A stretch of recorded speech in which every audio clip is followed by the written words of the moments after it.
La corrupción es un problema que actualmente afecta a muchos países y esta falencia ha nacido la avaricia del ser humano por acumular capital, sin tomar en cuenta las consecuencias o perjuicios que le generan a la comunidad. Las sociedades sufren a razón de unos pocos que no pudieron prevalecer sus principios por encima del dinero.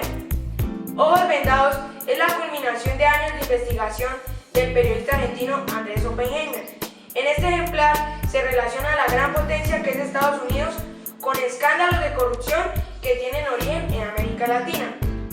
Nos deja como enseñanza que cualquiera es débil y es capaz de doblegarse al latente poder del dinero, en busca de un beneficio propio o capricho personal. Además, se eliminan los estigmas de que los latinos son los únicos que pueden ser corruptos o delincuentes, pues los norteamericanos tampoco se salvan. Andrés Oppenheimer, escritor reconocido, columnista de Miami Herald, analista político de CNN, ha creado varias obras, entre las que se destacan México en la frontera del caos, Cuentos chinos, Basta historias y su más reciente obra, Crear o Morir. Conozcamos la opinión acerca de la corrupción en las diferentes instancias de la sociedad.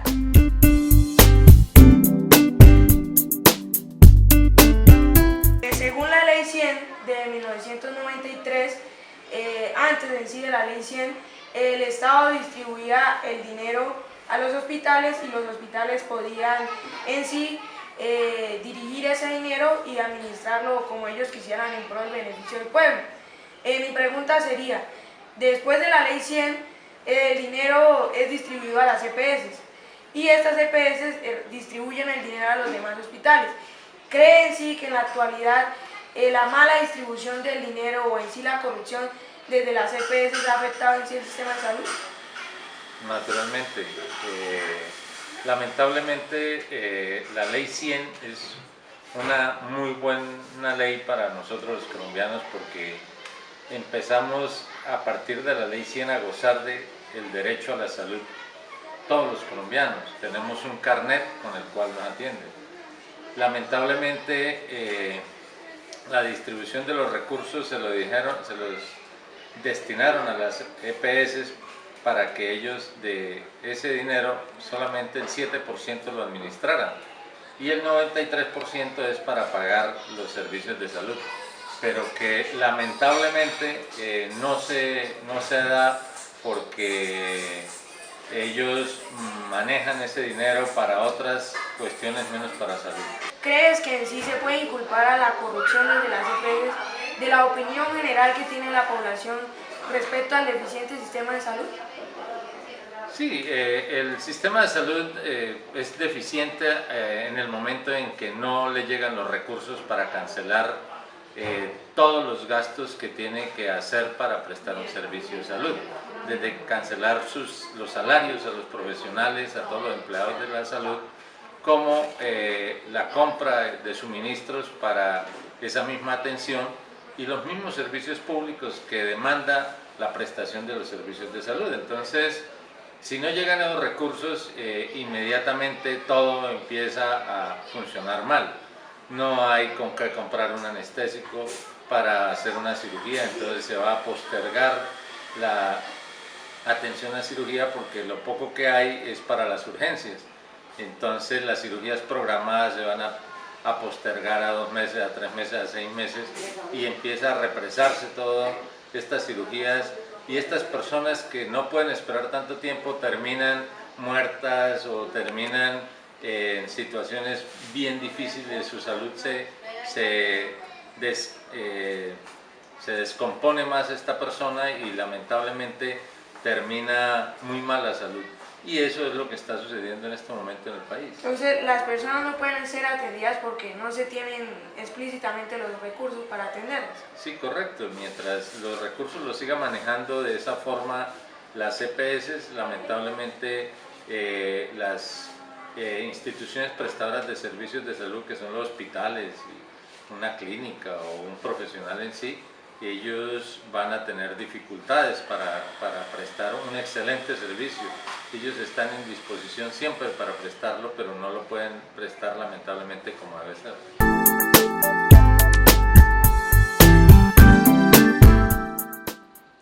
¿Crees que el incremento en la severidad de las penas puede ser una solución para desestimular la corrupción? Yo creo que no, el tema es de cultura, de formar con principios y valores fuertes desde el inicio para que las personas cuando crezcan no cometan ciertas culturas. El punto es que tenemos que formar ciudadanos y seres humanos con un carácter de tal forma que no se dejen llevar por el camino que no debe ser, sino que hagamos las cosas al derecho, ajustados a la normatividad, para que se evite que se cometan ciertas conductas. El hecho de que se incremente una pena, eso implica que la persona le va a encontrar por qué lado hacerle el desvío a la pena o por qué lado evitar que la pena se le aumente.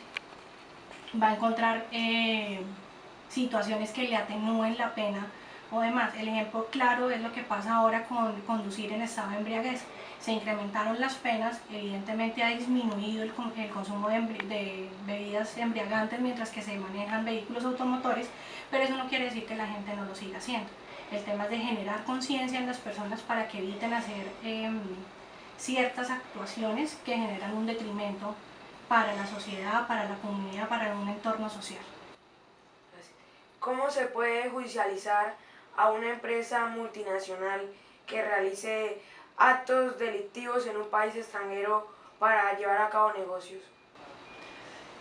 En Colombia el tema de la judicialización es un poco complicado porque acá tenemos unas reglas y unos procedimientos y unas conductas típicas. Eso implica que para poder judicializar a una persona debe haber cometido el delito en el país.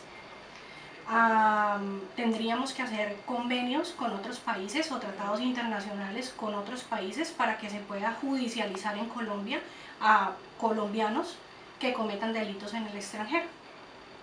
Muchas gracias. Gracias a ti.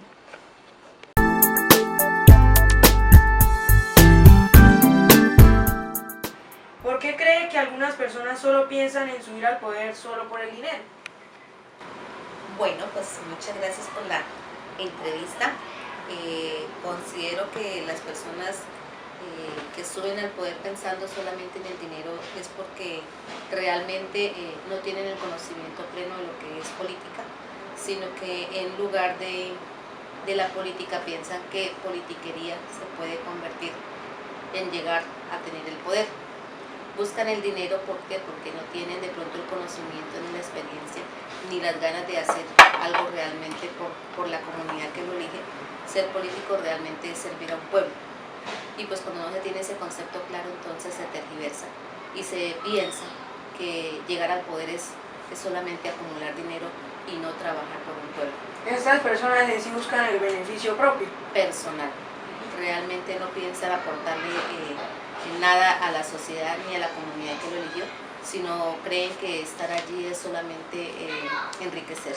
¿Qué imagen debería mostrar un político para que los ciudadanos voten por él y dejen de desconfiar pensando en la corrupción? Bueno, definitivamente la imagen que debe proyectarse siempre es, ante todo, la honestidad, la transparencia. Hay que hablar con la verdad, no prometer lo que no se va a cumplir. Y realmente hay mucho por hacer, hay muchos proyectos por presentar y hay que enfocarse más en hacer proyectos, presentar proyectos para beneficiar a una comunidad.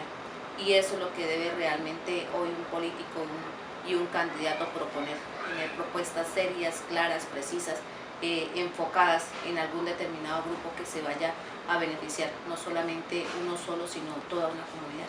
Siempre pensando en el pueblo. Siempre pensando en el pueblo.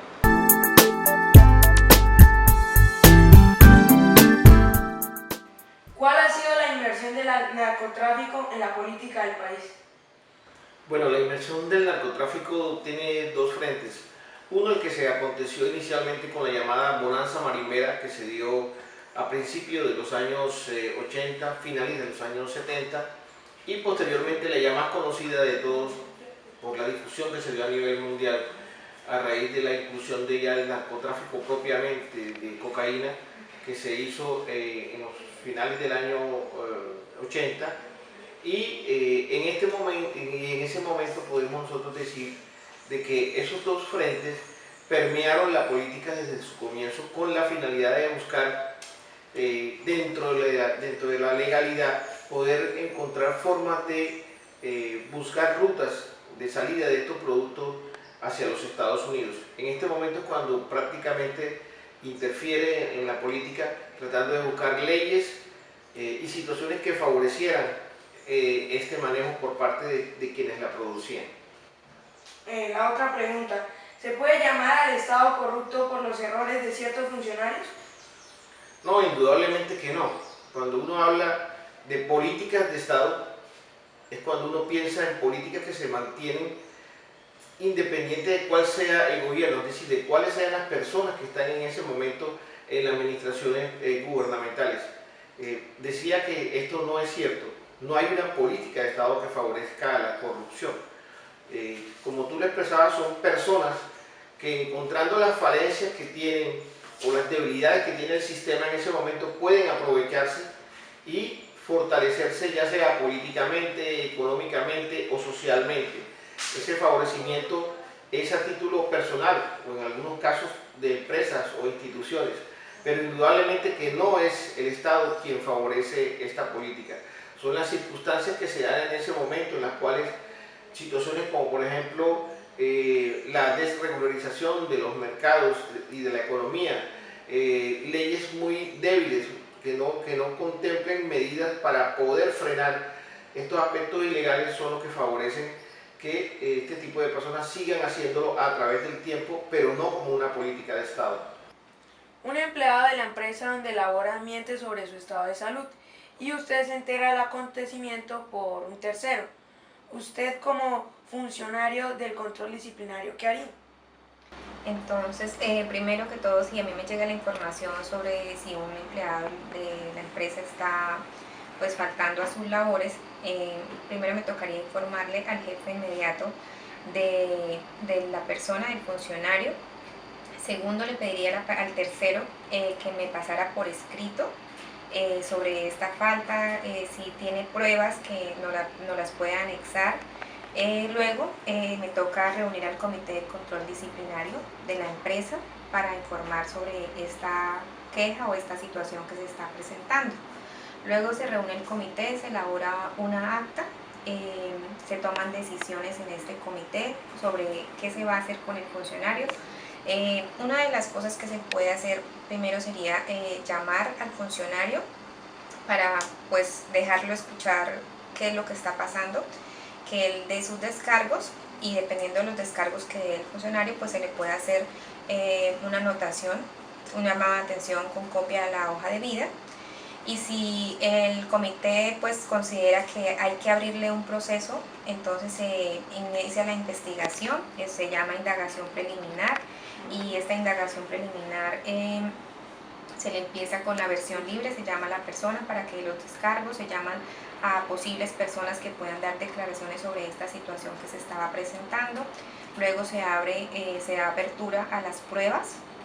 Se le puede pedir a la misma persona o a otros terceros que lleguen pruebas al proceso.